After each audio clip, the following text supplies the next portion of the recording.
اور یہ جو دنیا کے اندر کہا جاتا ہے کہ موسیقی جو ہے روح کی غذا ہے، تو واقعہ یہ ہے کہ عام موسیقی جو دنیا میں ہو رہی ہے اور بد نصیب جو اس وقت کا دور ہے، یہ پاپ میوزک جو ہے، یہ تو سوائے انسان کے جو سفلی جذبات ہیں ان کو حرکت میں لانے کے اس کا کوئی کام نہیں۔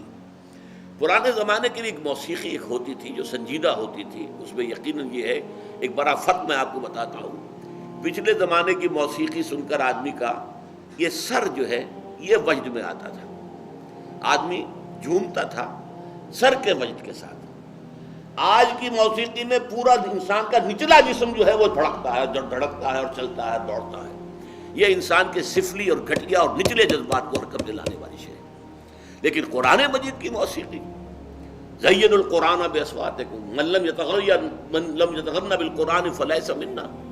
وتغنوہ، اس کو بڑی غنا کے ساتھ پڑھا کرو۔ اور یہاں تک کہ آپ نے ایک صحابی حضرت ابو موسیٰ اشعری رضی اللہ تعالی عنہ، ان کو اللہ نے بہت عمدہ آواز دی تھی، جیسے بعض صحابہ خوبصورت بہت تھے۔ حضرت دحیہ کلبی رضی اللہ تعالی عنہ بہت حسین انسان تھے،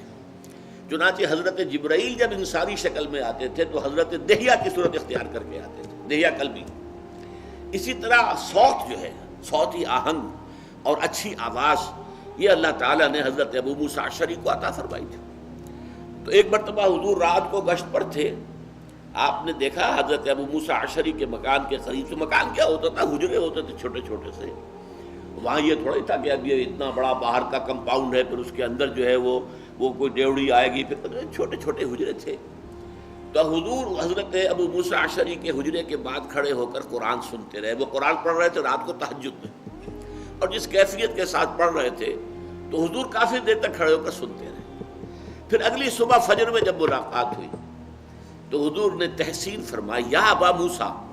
انک قد اوتیت مزمارا من مزامیر آل داود، اے ابو موسیٰ اشعری، آپ کو تو اللہ نے آل داود کے سازوں میں سے ایک ساز عطا کیا ہے۔ حضرت داؤد علیہ السلام کو اللہ تعالیٰ نے لحن داؤدی مشہور ہے، بہت اچھی آواز، حسین آواز دی تھی۔ وہ جب تہجد کے اوقات میں، اور جس کو ہم کہتے ہیں small hours of the morning,